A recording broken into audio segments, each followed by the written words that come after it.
गुज़िश्ता 3 वर्षों के दौरान गैर कानूनी रास्तों से ईरान, तुर्की और यूनान जाने वाले लगभग 25,000 नौजवान डिपोर्ट होकर वतन वापस आ चुके हैं। आपने सबसे पहले घबराना नहीं है, आपने सबसे पहले घबराना नहीं है। हमारे अच्छे मुस्तकबिल की तलाश में पाकिस्तान से गैर कानूनी तरीकों से यूरोप जाने का ना रुकने का सिलसिला जारी है। हालांकि गुज़िश्ता 3 वर्षों के दौरान गैर कानूनी रास्तों से ईरान, तुर्की और यूनान जाने वाले लगभग 25,000 नौजवान डिपोर्ट होकर वतन वापस आ चुके हैं, जबकि 200 से ज्यादा अपनी जान से हाथ धो चुके। पाकिस्तान से रोजगार के लिए यूरोप जाने का सिलसिला बज़ाहिर 70 की दिहाई में शुरू हुआ और 80 की दिहाई में अपने उरूज पर पहुंचा। इस दौरान जेहलम, गुजरात, मंडी बहाउद्दीन, सियालकोट और गुजरांवाला समेत वस्ती पंजाब के इजला से बड़ी तादाद में लोग कानूनी और गैर कानूनी तरीकों से यूरोप पहुंचे और इन अफराद ने अपने मुकामी इलाकों में आलीशान मकानात तामीर किए, जिनमें से अक्सर मकानात साल भर खाली रहते हैं। ऐसे में जहां मुकामी अफराद में दूसरों की कामयाब जिंदगी को देखते हुए खतरात मोल लेने की ख्वाहिश पैदा हुई, वहीं कई ऐसे नेटवर्क्स और एजेंट्स भी मुनज़्ज़म हुए जो लोगों को गैर कानूनी तौर पर यूरोप ले जाने का जरिया फराहम करते थे। कई अफराद के लिए यह आखिरी सफर साबित हुआ। आपने सबसे पहले घबराना नहीं है। कौन? इमरान खान। कौन? इमरान खान।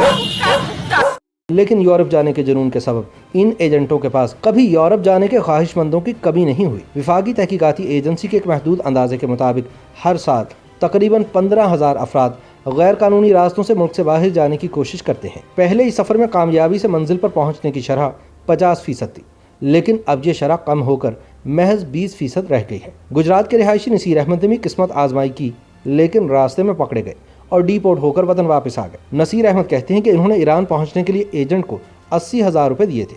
नसीर अहमद के बकौल वो गुजरात से कराची गए थे, जहां से एजेंट ने उन्हें ईरान की सरहद पर पहुंचाना था। उन्होंने बताया कि क्रॉसिंग के दौरान गाड़ी में लड़के भेड़ बकरी की तरह ठोंसे हुए थे, हत्ता कि हमारी गाड़ी की डिग्गी में भी 6 अफराद ठोंसे गए, जिनमें से एक लड़का दम घुटने के बाइस हलाक हो गया। उनके मुताबिक रास्ता दुश्वार गुजार था और रास्ते में ऐसी दुश्वारियां आईं कि रूह कांप जाती है। 6-7 बार मैं खुद पहाड़ से गिरा तो मुझे मेरे ग्रुप वाले उठाने को तैयार नहीं थे। उन्होंने बताया कि हमारा 255 अफराद का ग्रुप था। हमने डंकी लगाई। वाज़ेह रही कि मुकामी ज़बान में डंकी लगाने का मतलब गैर कानूनी रास्तों से मुल्क की सरहद अबूर करना है। उनके मुताबिक जहां पहुंचना था वहां पहुंचते पहुंचते 25 दिन लग गए थे। इस दौरान हम जोड़ों का पानी पीने पर मजबूर थे। हमने जंगलों और पहाड़ों में इंसानों के ढांचे देखे, जिनके करीब बैग और जूते पड़े हुए थे। मोहम्मद नसीर के मुताबिक सख्त गर्मियों में दिन वो पहाड़ों पर गुजारते और रात के वक्त सफ़र करते। उन्होंने बताया कि ईरानी सरहद में दाखिल होते ही उनके ग्रुप को अगवाकारों ने घेर लिया और ग्रुप के सालार और अगवाकारों की जानिब से भरपूर फायरिंग के बाद ईरानी अफवाज पहुंची, जिसके बाद उन्होंने सरेंडर कर दिया और बाद में नसीर को पाकिस्तान डिपोर्ट कर दिया गया। विफाकी तहकीकाती एजेंसी के आदाद शुमार के मुताबिक गुज़िश्ता 3 वर्षों के दौरान गैर कानूनी रास्तों से ईरान, तुर्की और यूनान जाने वाले लगभग 25,000 नौजवान डिपोर्ट होकर वतन वापस आए हैं। विफाकी तहकीकाती इदारा इंसानी स्मगलिंग की रोकथाम के लिए कोशां है।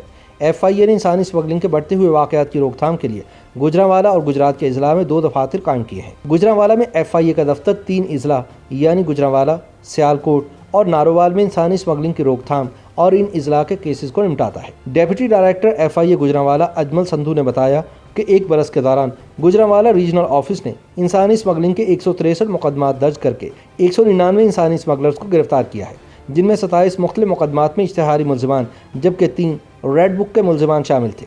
उन्होंने बताया कि 1 बरस के दौरान गुजरांवाला में 32 इंसानी स्मगलर्स को जुर्माने के साथ 4 बरस कैद की सजाएं भी मजाज अदालत ने सुनाई हैं। इंसानी स्मगलिंग की रोकथाम के लिए पाकिस्तान में 3 कवानीन हैं, जिनमें ज़्यादा से ज़्यादा सज़ा 14 बरस कैद है। इनमें इमिग्रेशन ऑर्डिनेंस 1979 और इसके बाद सन 2018 में मंजूर होने वाले 2 कवानीन शामिल हैं। FIA की वेबसाइट पर भी इंसानी स्मगलिंग के इंतहाई मतलूब अफराद का रिकॉर्ड मौजूद है। इंसानी स्मगलरों के नामों पर मुश्तमिल FIA रेड बुक जारी करता है, जिसमें उन इंसानी स्मगलर्स का रिकॉर्ड शामिल किया जाता है जिनके खिलाफ पाकिस्तान समेत दीगर ममालिक से शिकायत मौसूल होती हैं। रेड बुक में इस वक्त 112 इंतहाई मतलूब इंसानी स्मगलर्स का डेटा मौजूद है, जिनमें से 54 का ताल्लुक वस्ती पंजाब के इजला से है। इनमें 116 मुलजिमान ऐसे हैं जिनके कवाइफ नई लिस्ट में शामिल किए गए हैं, जिससे यह जाहिर होता है कि नए केस रिपोर्ट हो रहे हैं। गुज़िश्ता बरस रेड बुक में शामिल सिर्फ 9 इंसानी स्मगलर्स को गिरफ्तार किया जा सका, जिनमें से 6 का ताल्लुक पंजाब और 3 का ताल्लुक वफाकी दारुल हुकूमत इस्लामाबाद से था। मुकामी सहाफ़ी मोहसिन खालिद गुज़िश्ता कई वर्षों से इंसानी स्मगलिंग के वाक़यात पर तहकीकाती रिपोर्टिंग कर रहे हैं। उन्होंने बताया कि रेड बुक में शामिल इंसानी स्मगलर्स के नेटवर्क बहुत मजबूत हैं।